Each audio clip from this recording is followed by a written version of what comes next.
Assalamualaikum warahmatullahi wabarakatuh. Alhamdulillah, alhamdulillahilladzi arsala rasulahu bil huda wa dinil haqq liyudhhirahu 'ala dini kullih wa kafa billahi shahida. Asyhadu an la ilaha illallah wahdahu la syarikalah wa asyhadu anna Muhammadan 'abduhu wa rasuluh la nabiyya ba'dah. Allahumma salli wa sallim ala sayyidina wa habibina wa maulana Muhammad wa ala alihi wa ashabihi ajma'in.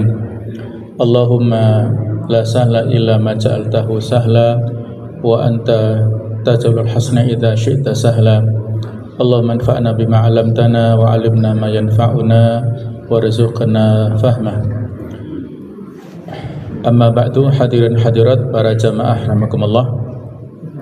Marilah kita lanjutkan kajian dari Sirah Nabawiyah yang sekarang kita akan bahas tentang turunnya surat Abasa. Pada pembahasan kali ini kita akan membahas tentang sebab turunnya surat Abasa dan kita akan mentadaburi surat ini serta hikmah dan pelajaran yang terkandung di dalamnya, juga tentang keutamaan salah seorang sahabat mulia itu Abdullah ibnu Ummi Maktum. Hadirin hadirat rahimakumullah, pada saat Rasulullah SAW berdakwah kepada para tokoh Quraisy yang diharapkan mereka masuk Islam, sehingga Islam lebih mudah menyebar pada kabilah yang ada. Di antara tokoh Quraisy yang saat itu didakwai oleh Rasulullah SAW, yaitu ada Utbah bin Rabi'ah, ada Al-Abbas bin Abdul Muttalib, paman beliau sendiri, kemudian juga ada Abu Jahal, ada Ubay bin Khalaf, Umayyah bin Khalaf. Mereka didakwai oleh Rasulullah SAW, yang mana mereka ini adalah simpul-simpul masa pada saat itu, sehingga harapan Rasulullah ketika para tokoh ini nantinya masuk Islam diikuti oleh para pengikutnya. Nah, pada saat itulah di tengah-tengah beliau berdakwah itu datanglah seorang sahabat yang bernama Abdullah ibnu Ummi Maktum. Yang sahabat ini sahabat yang buta, tidak bisa melihat, yang mana disebutkan di sini dari kalangan lemah, meminta untuk diajarkan suatu ayat dari Al-Quran. Jadi karena Abdullah bin Ummi Maktum, seorang sahabat yang buta, tidak bisa melihat apa yang sedang dilakukan oleh Rasulullah SAW. Jadi tidak bermaksud menyalahi pembicaraan beliau, tidak bermaksud untuk mengganggu aktivitas Rasulullah. Ya, semata-mata beliau hadir datang ke Nabi Muhammad untuk diajarkan ayat-ayat Al-Quran. Dan Abdullah bin Ummi Maktum ini merupakan salah satu di antara sahabat dari kaum Quraisy yang masih keluarga dari Nabi Muhammad SAW dari jalur Khadijah. Jadi kalau diurut, ibunya Abdullah bin Ummi Maktum ini merupakan bibi atau bule atau masih saudara dari ibunya Khadijah. Jadi kalau diurut masih sepupu ya. Abdullah ini masih sepupu dari Khadijah, sehingga masih keluarga besar beliau Nabi Muhammad SAW. Dan nama sejak lahir bernama Abdullah. Kemudian ayahnya bernama Qais dan mbahnya bernama Zaidah. Tetapi beliau terkenal dengan panggilan Abdullah ibnu Ummi Maktum. Jadi Ummi Maktum ini bukan nama perempuan ya. Biasanya ada kata-kata Ummi itu menunjukkan perempuan ya. Disebut dengan kunyah atau panggilan Ibnu Ummi Maktum ini karena sejak lahir Abdullah ini sudah tunanetra, tidak bisa melihat. Jadi Maktum itu artinya tertutup atau ya tidak bisa terbuka matanya lah sejak kecilnya, mungkin kira-kira begitu ya, sehingga panggilan penisbatan Abdullah kepada Ummi Maktum ini lebih terkenal daripada nama ayahnya sendiri ya. Tadi dinamakan Qais gitu ya.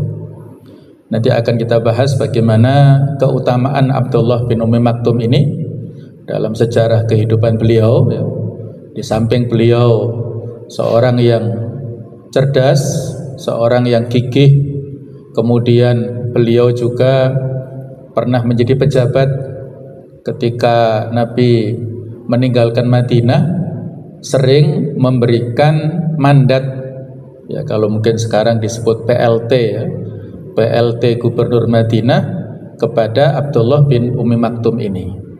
Dan beliau nantinya juga walaupun kondisinya tidak bisa melihat, tetapi aktif ikut dalam peperangan. Peperangan yang terakhir beliau ikuti adalah perang Qadisiyah bersama Sa'ad bin Abi Waqqas, dan beliau syahid di situ. Beliau memiliki keutamaan yang sangat banyak. Nah, saat itulah Nabi Muhammad SAW bermuka masam dan memalingkan wajah beliau karena kehadiran Ibnu Ummi Maktum di tengah dakwah beliau pada tokoh tersebut.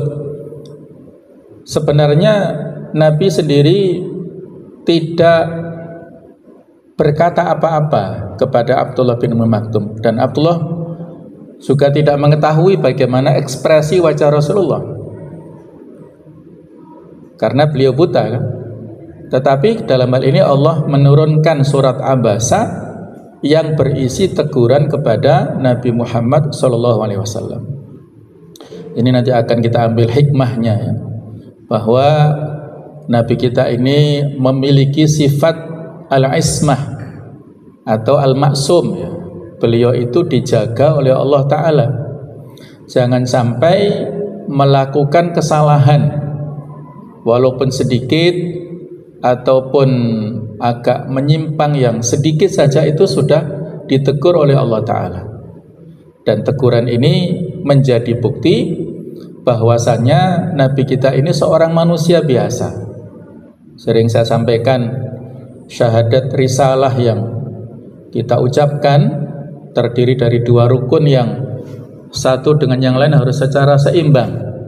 Wa asyhadu anna Muhammadan Abdullah wa rasuluh.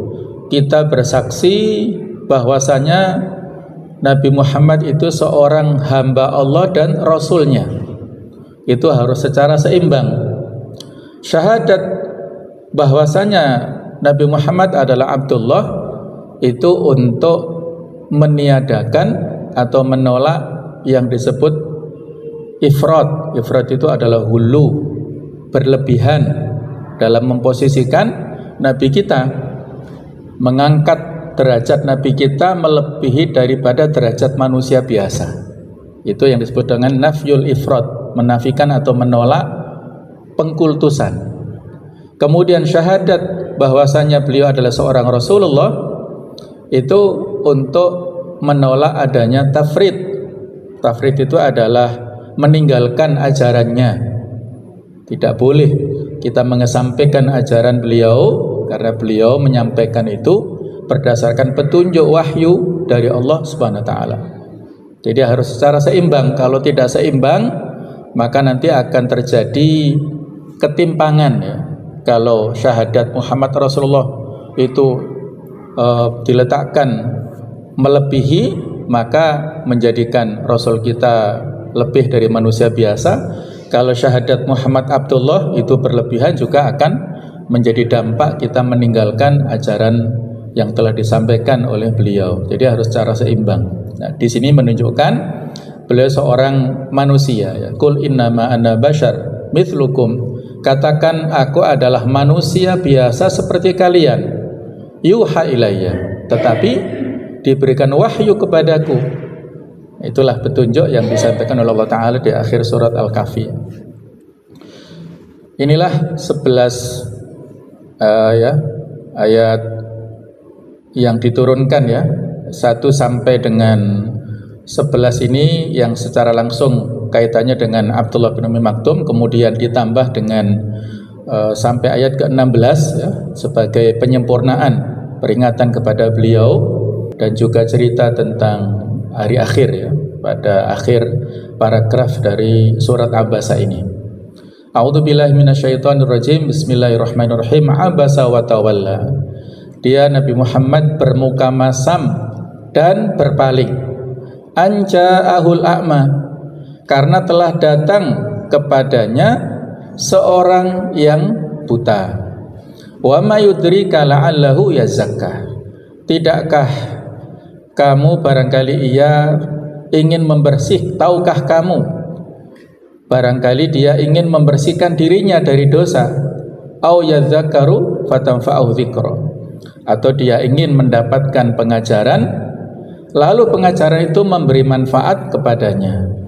Amma man istaghna, adapun orang yang merasa dirinya serba cukup, fa anta lahu tasadda, maka kamu melayaninya, yaitu kepada orang-orang tokoh-tokoh Quraisy tadi.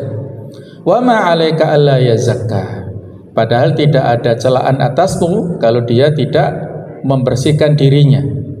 Nabi tidak punya kuasa untuk menunjukkan dan membimbing hati mereka mendapatkan hidayah.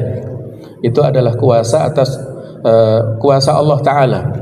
Wa amma man ja'aka yas'a, dan adapun orang yang datang kepadamu dengan bersegera untuk mendapatkan pengajaran, wa huwa yakhsha, dan dia dalam keadaan takut kepada Allah Ta'ala, fa anta anhu talaha, maka engkau kepadanya mengabaikan. Kalla innaha tadhkirah, sekali-kali jangan demikian, sesungguhnya ajaran-ajaran Tuhanmu itu adalah suatu peringatan. Faman syaa dzakarah, maka barang siapa yang menghendaki tentulah ia memperhatikannya. Fi suhufim mukarramah, di dalam kitab-kitab yang dimuliakan, marfu'atim mutahharah, yaitu yang ditinggikan lagi, disucikan, bi aidi safarah, di tangan para penulis, yaitu para malaikat, kiramim bararah, yang mulia lagi berbakti. Kita akan bahas ya, tema ataupun poin-poin yang ada di dalam ayat-ayat ini. Abasa wa tawalla, para ulama ahli tafsir sepakat bahwasanya yang dimaksud oleh ayat ini yaitu Nabi Muhammad SAW. Jadi yang bermakna dia. Abasa wa tawalla itu masing-masing adalah fi'il madhi, kata kerja yang bermakna lampau. Jadi ada fa'il atau subjek yang tersembunyi yang disebut dengan dhamir mustatir, kata ganti orang ketiga tunggal yang disimpan oleh masing-masing dari kata kerja ini, yang bermakna dia itu kembalinya kepada Nabi kita, yaitu Nabi Muhammad SAW. Dia bermuka masam dan berpaling. Anja'ahul a'ma, karena telah datang kepadanya, kepada Nabi kita itu al-a'ma, yaitu seorang yang buta. Jadi ayat ini merupakan teguran bagi Nabi Muhammad SAW, dan hal ini tidak mengurangi kemuliaan beliau ya. Ini juga pelajaran bagi kita ya. Kalau kita sebagai manusia biasa, tempatnya salah dan khilaf itu manusiawi, maka kita tidak boleh gengsi apabila diberikan teguran, baik itu oleh orang tua kita, mungkin oleh anak-anak kita bahkan ya, atau mungkin oleh pasangan kita. Itu tidak mengurangi kemuliaan. Nah, Nabi juga begitu, mendapat teguran dari Allah Ta'ala tidak mengurangi kemuliaan Nabi Muhammad SAW. Dan ini juga menunjukkan bahwa benar Nabi kita mendapatkan penjagaan dari Allah Subhanahu wa taala yang disebut dengan al-ismah tadi. Mendapat ismatullah. Beliau mendapat sifat yaitu al-maksum, dijaga oleh Allah taala. Makna dijaga ini bukan berarti beliau 100% benar ya, tetapi beliau kalaupun salah tidak dibiarkan oleh Allah taala. Bisa jadi Allah Ta'ala yang menegur langsung lewat turunnya wahyu. Bisa jadi dalam kesempatan yang lain Allah menegurnya lewat para sahabatnya, lewat istri beliau ya, orang-orang yang ada di sekitar beliau, yang itu dikuatkan oleh Allah Subhanahu wa taala. Nah, kemudian bahwa benar Al-Qur'an itu bukan berasal dari Nabi Muhammad. Ini juga menjadi penekanan ya. Karena orang-orang orientalis banyak memberikan tuduhan syubhat Al-Quran ini buatan Muhammad sendiri, hasil karangan Muhammad sendiri. Maka ini menjadi bukti Al-Quran bukan berasal dari beliau. Kalau berasal dari beliau, kenapa harus menegur pada dirinya sendiri? Itu sesuatu yang tidak mungkin ya. Seorang penulis buku kemudian menjelek-jelekan dan menegur kepada pribadinya itu tidak mungkin. Pasti yang disampaikan adalah hal-hal yang positif, yang citra yang baik ya. Nah, jadi Al-Quran itu datang dari Allah Ta'ala, firman Allah yang menunjukkan kebenarannya dan bukan berasal dari Nabi Muhammad sendiri. Dan justru menunjukkan sifat Nabi yang mulia, yaitu beliau tabligh dan amanah. Tetap disampaikan wahyu yang isinya teguran bagi beliau. Jadi tabligh artinya menyampaikan, tidak menyimpan, tidak merahasiakan apapun yang disampaikan oleh Allah kepadanya. Kemudian beliau juga memiliki sifat amanah, bertanggung jawab atas apa yang dititipkan kepada beliau. Jadi disampaikan isinya walaupun itu mengandung makna yang seolah-olah mendowngrade kapasitas beliau ya, tetapi disampaikan kepada umatnya, kepada kita semuanya ini, walaupun isinya adalah teguran dari Allah Subhanahu wa taala. Nah, teguran ini ya justru menunjukkan kemuliaan. Teguran ini menunjukkan kemuliaan Nabi sallallahu alaihi wasallam, nabi yang lain, maksudnya la nufarriqu baina ahadin min rusulih ya. Jadi kita tidak boleh membeda-bedakan di antara nabi dan rasul. Kita imani apa adanya ya.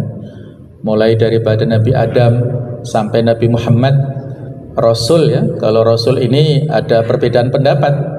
Ada yang mengatakan yang disebut Rasul mulai dari Nabi Nuh ya, tapi pendapat lain mulai dari Nabi Adam. Jadi memang ada perbedaan. Kita imani sebagaimana apa adanya, dan masing-masing memiliki karakteristik yang mungkin tidak sama dengan Nabi dan Rasul yang lainnya. Memiliki spesifikasi yang disesuaikan dengan kebutuhan saat itu. Ada mukjizat-mukjizat yang diberikan kepada masing-masing nabi ini yang tidak diberikan kepada yang lain. Nabi Musa alaihissalam seorang nabi yang lebih banyak disebutkan namanya dalam Al-Quran. Yang terbanyak Nabi Musa ya. Yang paling tidak ada 131 kali penyebutan nama Nabi Musa ini. Kemudian Nabi Ibrahim ya.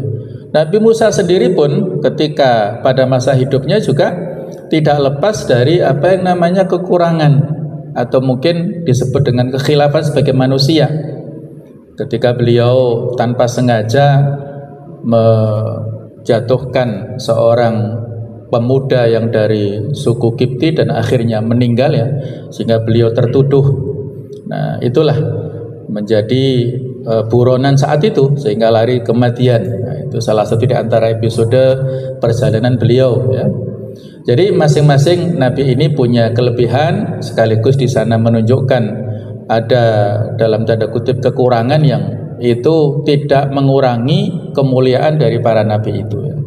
Sebenarnya Nabi tidak mengeluarkan sepatah kata pun, tidak menghina, tidak membuli, tidak memojokkan kepada Abdullah bin Umi Maktum. Beliau hanya menampak dalam bahasa tubuhnya, yang kalau para sahabat melihatnya itu juga sebenarnya biasa saja, tetapi Allah yang lebih tahu dengan kondisi hati beliau. Ibnu Ummi Maktum pun tidak melihat Nabi bermuka masam, sehingga ia pun tidak tersakiti karena beliau kan buta ya, tidak melihat wajah Nabi SAW. Tetapi kedudukan manusia berbeda. Masing-masing kita ini memiliki posisi yang berbeda. Kalau tingkatan yang paling awal adalah Muslim dengan keislaman kita semuanya. Kemudian tingkatan yang lebih tinggi adalah mukmin, yaitu orang yang beriman. Kemudian yang lebih tinggi lagi adalah muhsin, orang yang memiliki sifat ihsan, yang masing-masing ini dijelaskan di hadis arba'in yang kedua, ya, hadis ketika malaikat Jibril mendatangi Rasulullah dan bertanya tentang rukun-rukunnya masing-masing ini, definisinya apa? Dijawab dengan Islam, rukun Islam yang 5, iman dengan rukun iman, kemudian ihsan, anta'budullah ka'annaka tarahu, apabila kita beribadah pada Allah seolah-olah kita melihatnya. Fa illam takun tarahu fa innahu yaraka, kalau kita tidak mampu melihat Allah maka Allah pasti melihat kita. Jadi derajat muhsin ini lebih tinggi. Kalau muslim, setiap muslim itu belum tentu mukmin. Orang bisa saja menyatakan Islam secara lisan ya, Islam KTP lah ya, dia Islam tapi nggak pernah sholat. Mungkin sholatnya hanya sholat Jumat, atau mungkin sholat Idul Fitri, Idul Adha ya. Puasa pun juga barangkali puasa Ramadan hanya bolong-bolong saja ya, kalau dia lagi mood ya puasa, kalau lagi malas nggak puasa. Nah itu muslim. Muslim yang dari sisi keislaman secara zahir ya, seperti yang disampaikan oleh orang-orang Arab Badui dulu. Qalatil Arabu amanna, orang-orang Arab Badui dulu mengatakan kami beriman. Qul lam tu'minu, katakan wahai Nabi Muhammad, kalian belum beriman, walakin qulu aslama, tetapi katakanlah kami muslim. Walam yadkhulul iman fi qulubikum, kenapa demikian? Karena iman belum masuk ke dalam hati kalian. Islam hanya diucapkan secara lisan, di bibir saja, hanya identitas, tetapi belum menancap kuat pada dirinya, sehingga masih ada orang muslim yang munafik. Jadi seolah-olah dia itu muslim secara zahir, sholat di masjid, rajin untuk melaksanakan rukun Islam, tetapi batinnya menyimpan kebencian kepada Islam dan kaum muslimin. Nah itu orang muslim, zahirnya memakai identitas keislaman, tetapi batinnya tidak berpihak kepada kaum muslimin. Nah mungkin ada orang-orang jenis seperti itu, yang kalau dulu disebut orang-orang Khawarij. Mereka itu sorbannya tebal, pakai jubah, pakai identitas keislaman, tetapi ya mereka itu adalah ahlun nar, kata Rasulullah begitu ya.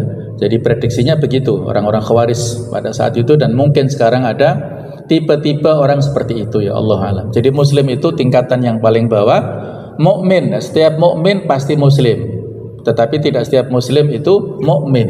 Kalau muhsin ya pasti mukmin dan dia muslim juga. Nah masing-masing kita berbeda peringkatnya di sisi Allah Ta'ala, dan kedudukan Nabi Muhammad tentu berbeda dari semuanya, sehingga hal kecil seperti ini saja sudah ditegur. Kalau untuk orang yang awam atau orang yang biasa saja, kesalahan seperti itu ma'fu ataupun dibiarkan ya.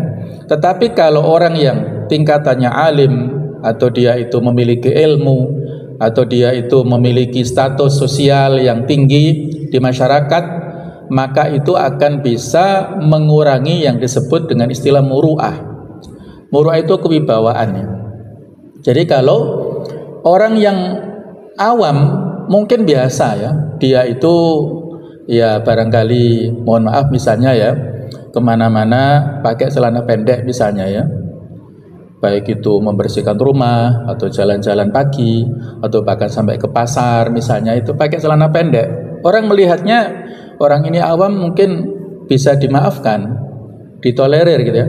Tapi kalau misalnya mohon maaf ada imam masjid atau mungkin takmir masjid ya, kemana-mana pakai celana pendek, itu akan bisa mengurangi muruahnya atau kewibawaannya.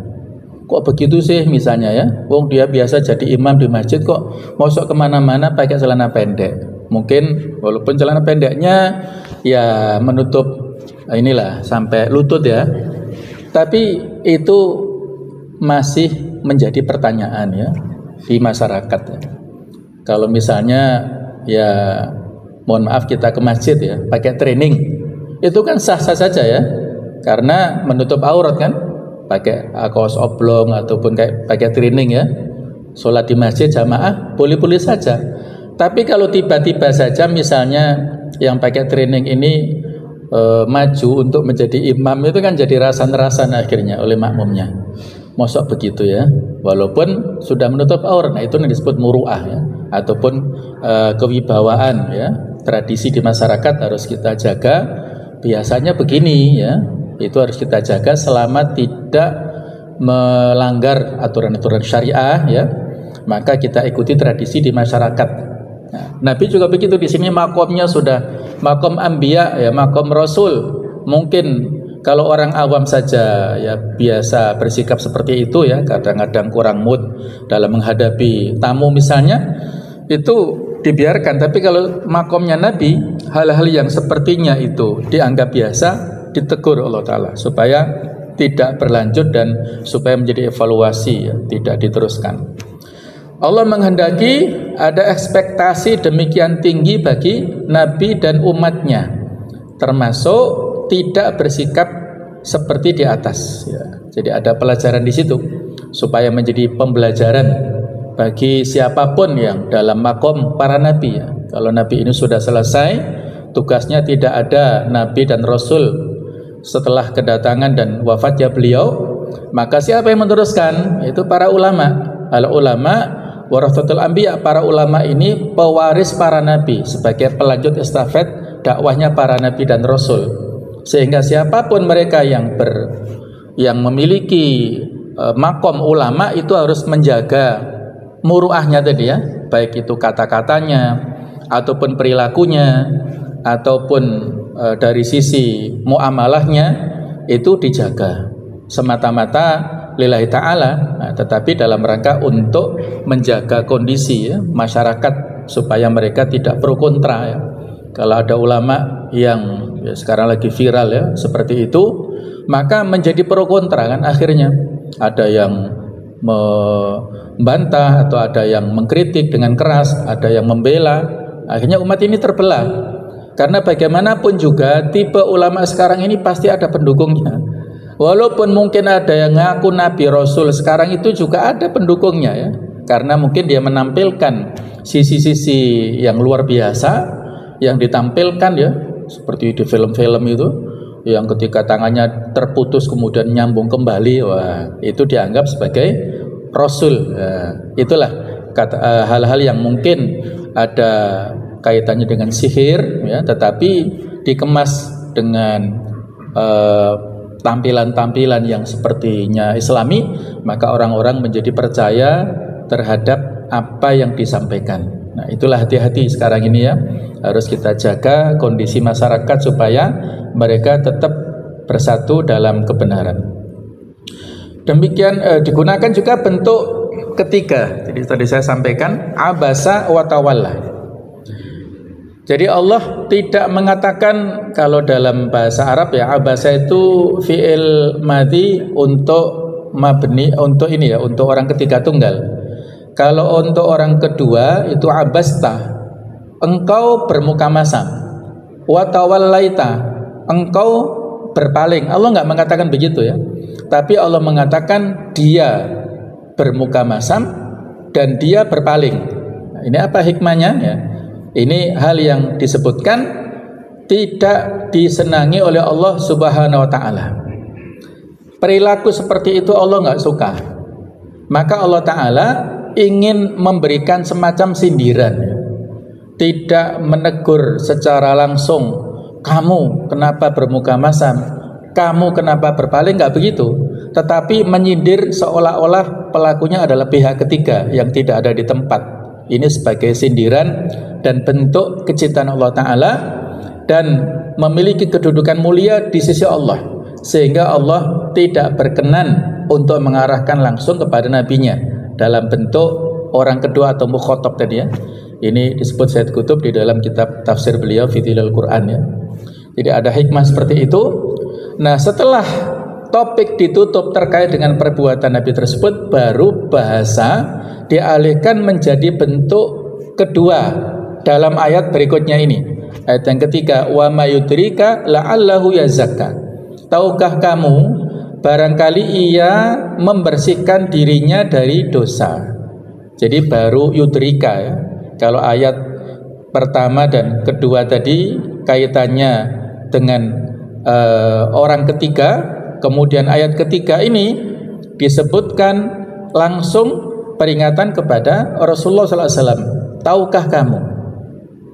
Apakah kamu mengetahui barangkali orang itu datang dalam rangka untuk yazakka, membersihkan dirinya, au yadzakaru fatanfa'u dzikrah, atau dia ingin mendapatkan pengajaran sehingga pengajaran itu memberi manfaat kepadanya.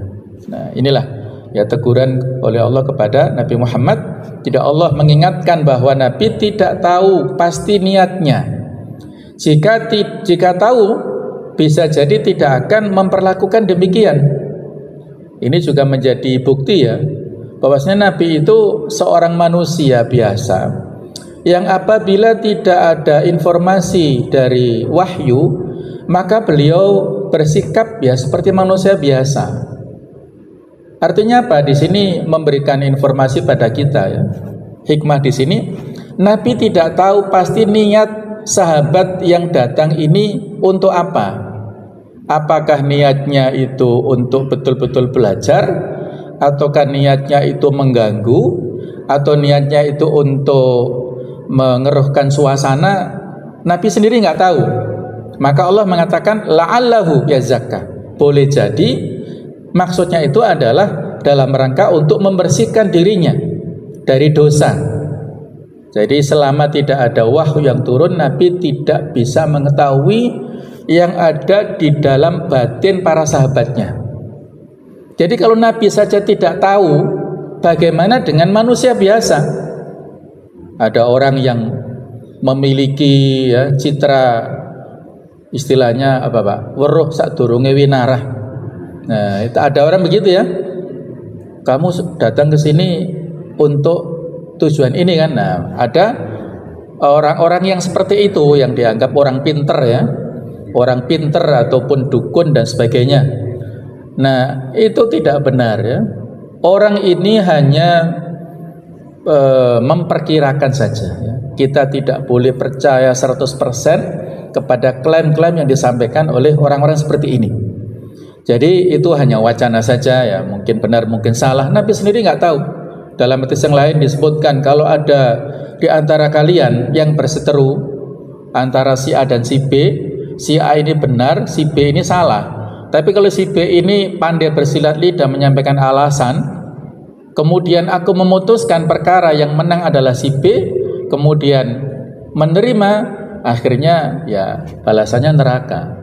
Nabi sendiri seperti itu disampaikan ya kesimpulan dalam hadis. Jadi kalau tidak ada wahyu yang turun, beliau diam, tidak bisa memberikan fatwa kepada pertanyaan ataupun kondisi di kalangan sahabatnya.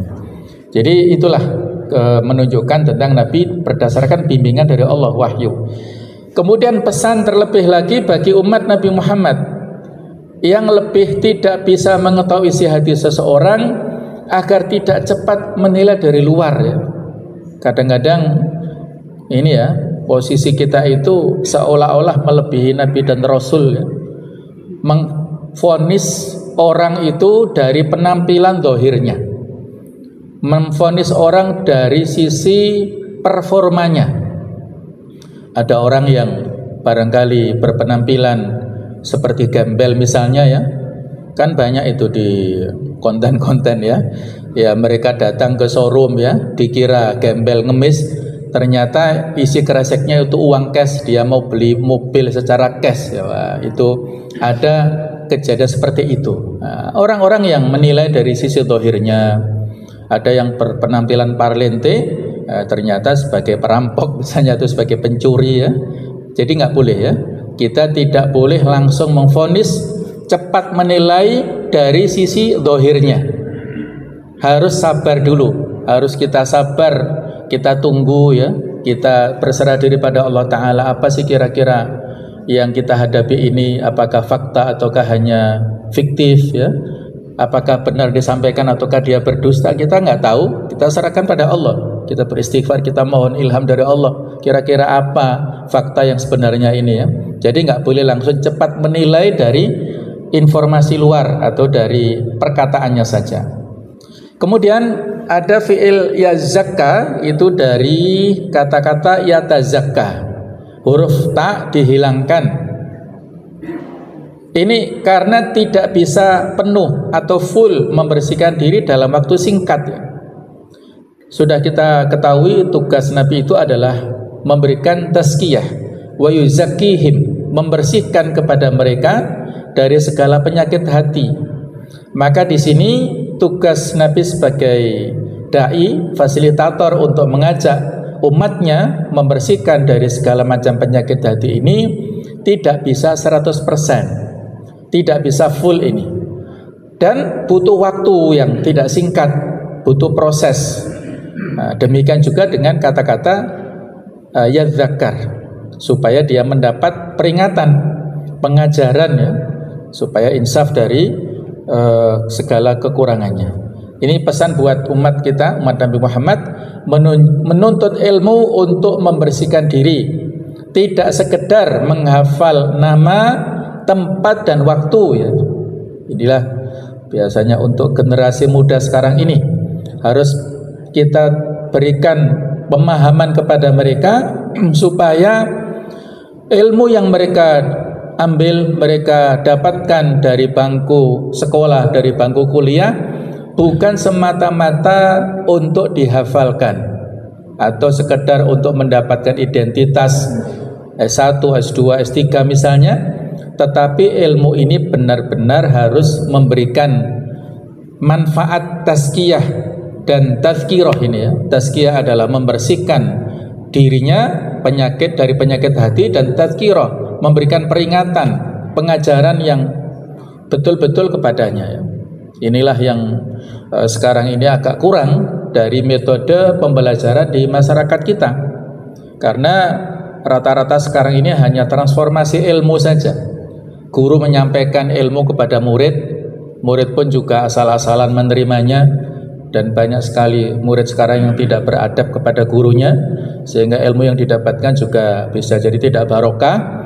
Nah, ini perlu kita luruskan supaya ketika ada proses belajar, ketika kita menuntut ilmu di media apapun, kita datang di majelis ilmu ini adalah untuk mendapatkan ilmu yang barokah, maka kita ikuti adab-adabnya. Kita hadirkan hati kita hadirkan ruh kita, semangat kita, supaya ilmu itu betul-betul Allah berikan. Ilmu itu tidak kuasa ustadz siapapun ya, memberikan ilmu kepada jamaahnya, tidak ada yang mampu kecuali atas izin dari Allah Ta'ala. Allah lah yang memberikan kuasa, ilmu itu diberikan kepada siapapun. Di antara pelajarannya itu pernah ya, dulu Imam Syafi'i itu punya muridnya beliau banyak, tetapi ada salah satu murid beliau yang susah menerima pemahaman. Jadi susah memahami yang disampaikan gurunya ini. Ketika beliau Imam Syafi'i menyampaikan ilmunya kepada murid-murid yang lain sudah paham, satu orang ini nggak paham-paham. Diulangi 2 kali tidak paham, diulangi 3 kali tidak paham, sampai diulangi 39 kali itu nggak paham-paham. Maka Imam Syafi'i mengatakan kepada muridnya, wahai muridku, saya serahkan pada Allah Ta'ala ya. Saya sudah menyerah, tidak mampu memberikan yang lebih. Saya berdoa pada Allah, mudah-mudahan Allah mengajarkan kepadamu ilmu yang telah saya sampaikan tadi, memahamkan kepadamu. Maka dari situlah murid ini akhirnya menyadari kekurangannya dan akhirnya punya semangat belajar yang luar biasa. Dan akhirnya Allah Ta'ala memberikan kecerdasan kepadanya ya, dan menjadi murid yang sentral ya di antara mazhab Syafi'i. Beliau ini menjadi panutan, namanya Rabi bin Sulaiman.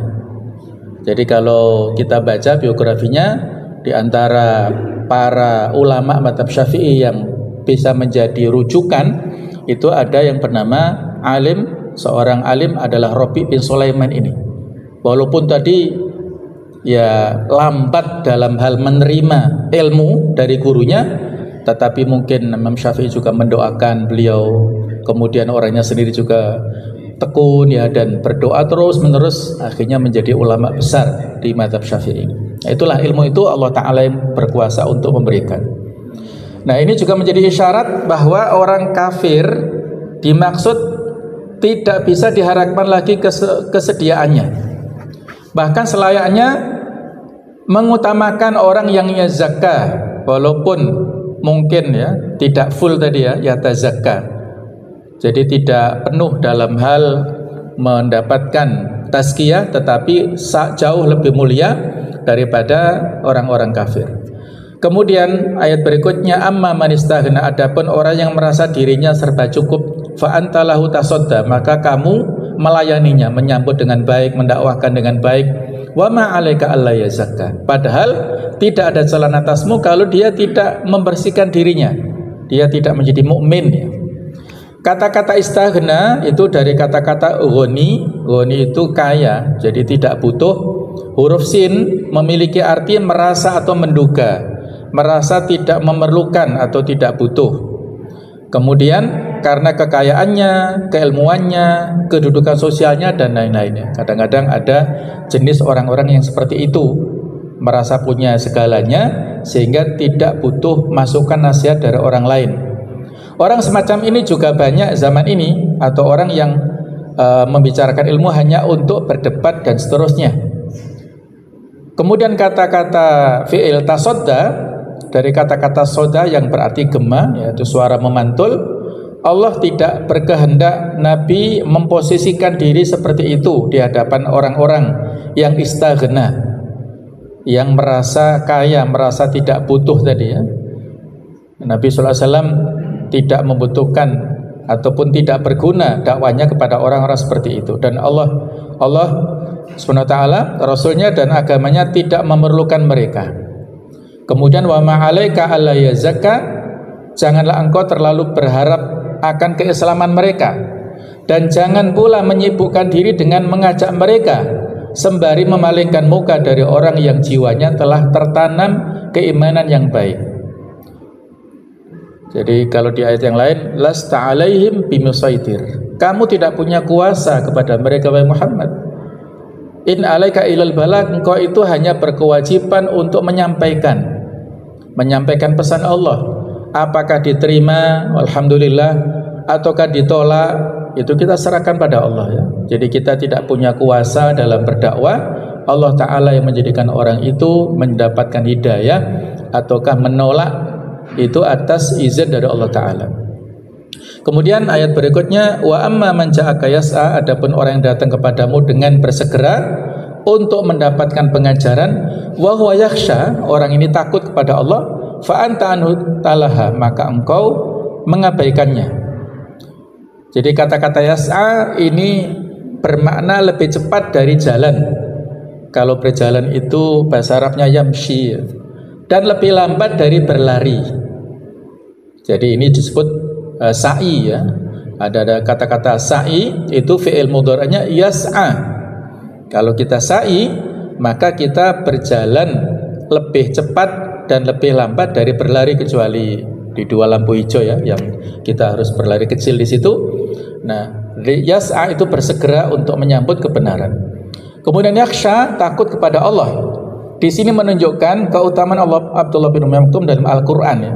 Jadi walaupun tidak disebutkan namanya, identitasnya, tetapi yang disebut alama adalah sosok beliau ini, sehingga ada sifat yang Allah Ta'ala berikan pujian kepada beliau, yaitu yakhsha, orang yang takut. Itu identitas yang tinggi di hadapan Allah.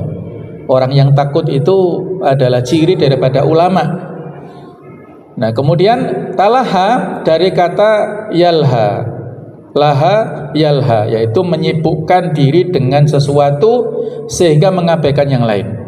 Tidak selalu dalam arti meninggalkan yang penting untuk yang tidak terlalu penting, tapi juga bisa meninggalkan sesuatu yang penting untuk yang lebih penting. Kemudian tidak mengkhususkan orang tertentu dalam berdakwah, tidak pilih-pilih dalam berdakwah ya. Jadi kita tidak boleh pilih kasih dalam berdakwah, karena masing-masing orang itu punya potensi. Orang yang punya kekayaan, orang yang punya uang bisa kita dakwai sehingga dia nantinya berkontribusi dengan uangnya.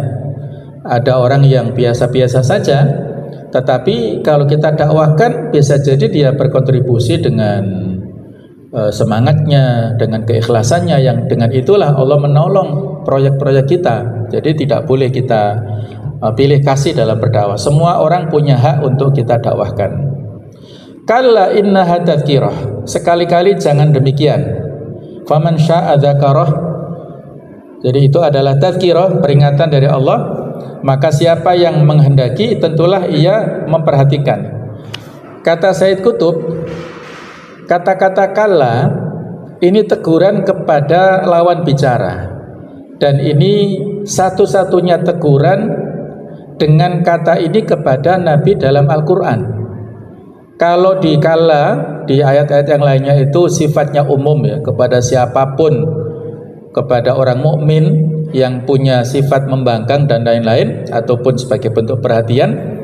Tapi khusus untuk ayat ini, kata Said Qutb, merupakan satu-satunya teguran yang ditunjukkan, yang disebutkan kepada Rasulullah SAW. Dan dhamirhu dalam kata-kata ayat yang ke-12, dzakarahu, terdapat perbedaan pendapat. Ada yang mengatakan kembalinya kepada Allah Ta'ala, ada yang mengatakan kembali kepada Al-Quran. Bagi yang berpendapat demikian, maka innaha adalah ayat-ayat yang dibacakan Nabi kepada orang musyrik saat itu, yaitu ayat yang berikutnya, fi suhufi mukarramah marfu'ati mutahharah bi aidi safarah kiramin bararah, dalam kitab-kitab yang dimuliakan, yang disebut dengan suhuf. Suhuf itu jamak daripada sohifah, lembaran-lembaran yang berisi firman-firman Allah, yang ditinggikan lagi disucikan, yaitu di tangan para penulis malaikat yang mulia lagi berbakti. Jadi peringatan ini termaktub dalam kitabullah yang mulia, bersih dari segala kekurangan dan tidak tercampuri oleh hal yang menyesatkan. Peringatan tersebut diturunkan dengan perantaraan malaikat, yaitu kepada Nabi Muhammad SAW di dalam kitab Tafsir Al-Maraghi. Jemaah sekalian, inilah hakikat teguran Allah kepada Rasulullah. Jadi bukan sekedar arahan bagaimana berinteraksi dengan seseorang anak manusia, bagaimana berinteraksi dengan sebagian golongan manusia, namun ia sebagai arahan bagaimana manusia agar dapat seimbang dalam melihat atau menimbang berbagai perkara hidup, dari mana mereka menyandarkan nilai-nilai yang memberikan keseimbangan. Kemudian tujuan dari teguran ini mengokohkan nilai-nilai dan keseimbangan dari hukum samawi, jauh dari campur tangan kehidupan duniawi. Inilah hikmah-hikmah yang bisa kita ambil ya. Kemudian jauh dari gambaran kehidupan duniawi. Ada nilai-nilai dan keseimbangan yang perlu kita jadikan sebagai pelajaran. Nilai samawiyah yang datang dari langit, bahwa orang termulia di sisi Allah ialah yang paling takwa. Inna akramakum indallahi atqakum, sesungguhnya yang paling mulia di antara kalian di sisi Allah Ta'ala adalah yang paling bertakwa. Ya, walaupun tadi secara strata sosial Abdullah bin Maktum biasa-biasa saja, tetapi karena lebih bertakwa maka dia lebih mulia di sisi Allah dibandingkan dengan orang-orang tokoh Quraisy tadi. Kemudian dari sisi nilai-nilai ardhiyah atau nilai-nilai yang keduniaan, ada keturunan, kekuasaan, kekuatan, kewibawaan dan kekayaan. Jadi jarak ataupun nilai dari pandangan manusia itu biasanya diukur oleh poin-poin ini. Dari sisi keturunan, kekuasaan, kekuatan, kewibawaan dan kekayaannya. Semakin orang kaya semakin menjadi terhormat di kalangan manusia. Nah, dalam hal ini sikap Nabi setelah teguran, sikap yang baik, beliau menerima dan menjadikannya sebagai arahan. Kemudian beliau juga melaksanakan arahan tersebut dalam kehidupan pribadi dan kehidupan kolektif. Dan juga beliau tetap memberitahukan dan menyampaikan kepada manusia bahwa dirinya ditegur, tidak menyembunyikan, ya.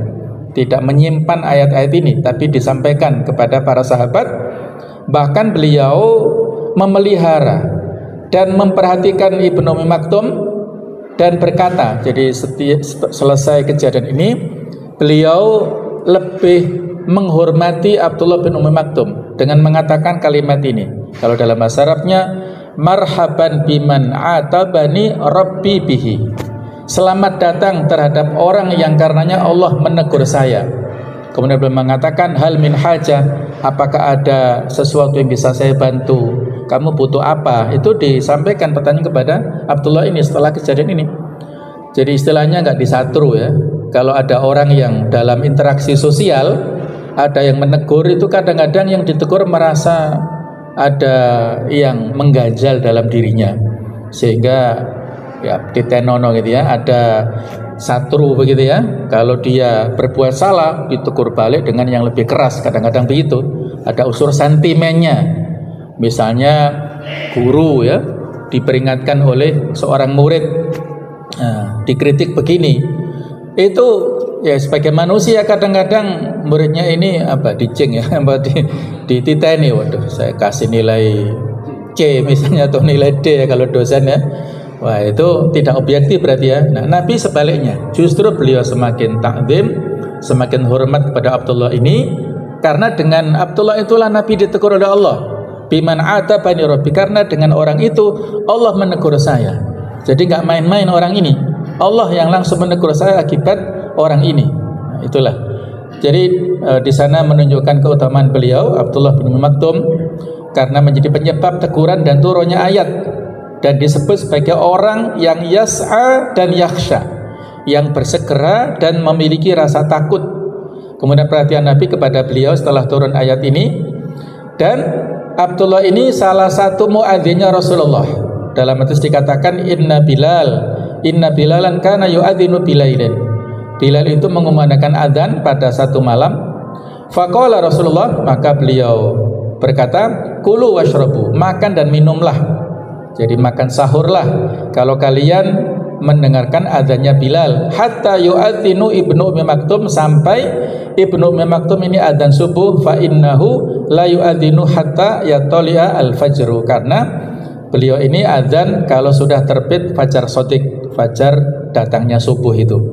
Jadi kalau Bilal itu menunjukkan waktu masih imsak ya, masih boleh ya ini, sehingga hikmahnya batasan makan saat puasa adalah adzan subuh saat terbitnya fajar shadiq. Kalau imsak itu fajar kadzib, maka masih boleh makan minum, tapi memang idealnya berhenti ya, supaya ada istirahat, kita beristighfar ya lebih banyak pada saat waktu imsak itu, dan konsentrasi persiapan untuk sholat subuh. Hadis di atas adalah penjelasan bagi hadis di bawah ini. Idza sami'a ahadukumun nida wal ina wa ala yadihi fala fala yad'uhu hatta yaqdi hajatahu minhu. Kalau salah seorang di antara kalian mendengar azan sedangkan piring terakhir masih ada di tangannya, maka janganlah dia meletakkannya hingga dia menunaikan hajatnya hingga selesai. Bahwa azan dimaksud adalah azannya Bilal ini, yaitu azan pertama ya pada waktu imsak tersebut.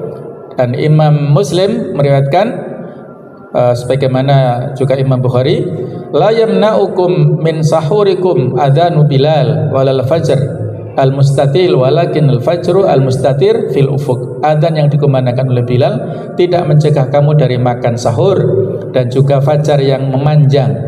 Namun yang mencegahmu makan sahur adalah fajar yang merobek di ufuk, yaitu fajar shadiq ini. Jadi ini hikmah yang bisa kita ambil. Muadzin harus di masjid sebelum sholat. Seperti Ibnu Ummi Maktum ini selalu sholat 5 waktu di masjid walaupun beliau tunanetra, seperti juga dipesankan Nabi kepada beliau. Kemudian beliau ini sering menjadi pengganti Nabi di Madinah. Saat Nabi pergi berperang, beliau menjadi pejabat pengganti ya, pelaksana tugas di Madinah.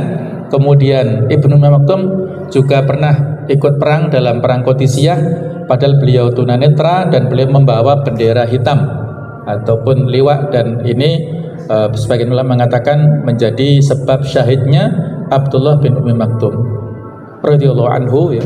Demikianlah kisah tentang turunnya surat Abasa yang di situ banyak sekali memberikan pelajaran kepada kita.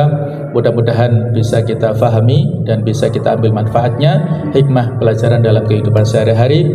Mohon maaf kalau ada kekhilafan. Subhanakallahumma wa bihamdik, asyhadu an la ilaha illa anta astaghfiruka wa atubu ilaik. Wassalamualaikum warahmatullahi wabarakatuh.